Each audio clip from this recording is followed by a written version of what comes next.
Welcome to Two Owls Talking Sports, episode 21. We are on location in the gym. It is our winter playoff preview as both our boys and our girls basketball teams head into Emerald Sound Conference playoffs this week. I'm Mike Davidson, joined as always by my partner, Overlake's athletic director, John Wiley. Let's start with the boys. They start their action tonight. They host Eastside Prep, rivalry game in a lot of ways, but the Owls put in the work to be able to host tonight. Absolutely. The Owls went 14-6 in the regular season. They're a top 10 team in state. Played really well as of late, especially their D's picked up, their speed. They're really utilizing their speed, and they're starting to knock down threes. So I think they're playing their best basketball right now. It's a great time to host the first game of the tournament. And the girls are on the road. They are improved from a year ago. They make this postseason where they were left out a year ago. What a great step forward for Coach Nelson's squad. Absolutely.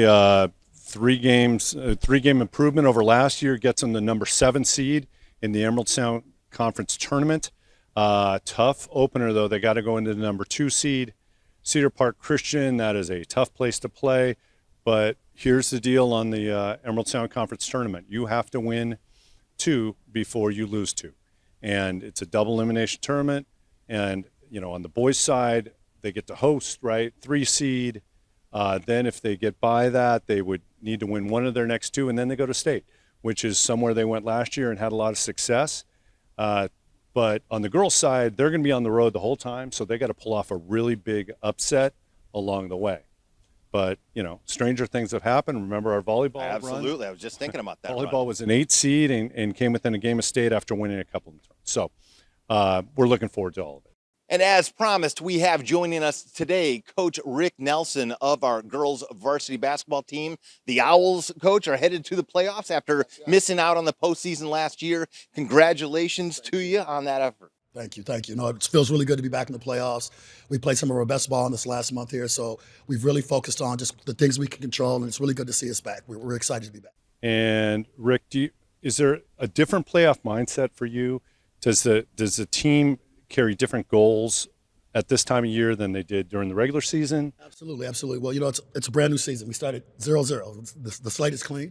And I think for us, it's just really focusing on one play at a time. I think we need to slow things down, have a little more composure. And like I said, for us, it's togetherness, running our plays, running our offense, and staying and controlling things we can control. That's what we're focused on. And so if somebody's just kind of coming to this team in the second half of the season or the postseason here, what's a player to look for that's really made a leap forward, that's really taking a step toward the next level? I think Ann Fadul has led us our whole season. She's been really great for us. Aisha J, they're both all conference players, second team. They've kind of been the heart and soul of this team. And then, like I said, Faith and Jennifer, they continue to kind of be our leading scorers. And so, like I said, our starting five units really, really improved. They're really starting to come together and understand what their role is. But I'd say Ann Fadul has been probably the best thing for us this year. She's really led us in every category and everything we wanted to see. Congratulations on a huge improvement into this season. May it go on for a few more weeks. All right, that's the goal. I appreciate you, buddy. All right, congrats, Coach. All right, thanks. And we are lucky enough to have 2 of our boys' team captains here to give us a little preview on what to expect tonight. And here joining us on TOTS are 2 of our boys' varsity basketball captains, Derek Lee and Hank Davidson. Thanks for being here, guys, and congratulations on the 3 seed into the conference playoffs. Thank you. So, as you move into this next phase, what changes for you all, right? As you think about the team and the messages that you're hearing from your head coach, Taylor Banks, what's different once you get here to tournament time? The message that keeps coming across is to not change too much, right? We've been doing good. That's what got us here. He always tells us to work to where we want to be in February, in March, and that's where we're at. So we need to keep doing what we're doing and not try and change too much just because it's playoffs. Yeah, for sure. Mindset doesn't change. Got to keep our toughness and togetherness. Just work at it for postseason. And Derek, you've been on fire lately, and it's your game's changed a little bit since the start of the year. It seems like you've taken a little pressure off yourself to just kind of be in the flow a little bit and not force as much, and you're scoring at a high clip. Is that what we're reading, or is that what you're thinking too, or tell us how your season has gone? Yeah, for sure. I definitely feel way more bought into the system. Like, it's much easier for me to like just work around what we can do and what we have, and get those shots. And Hank, you've been playing like a man possessed lately, playing a lot. You give up 3 or 4 inches to just about every post in the league, but your rebounding numbers are better than all of them.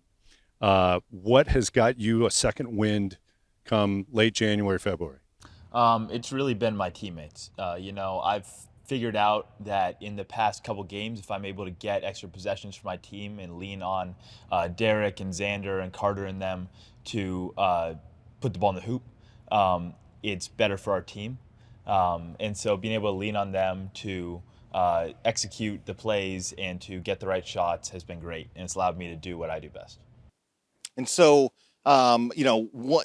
we're here on location in the gym, which is kind of neat.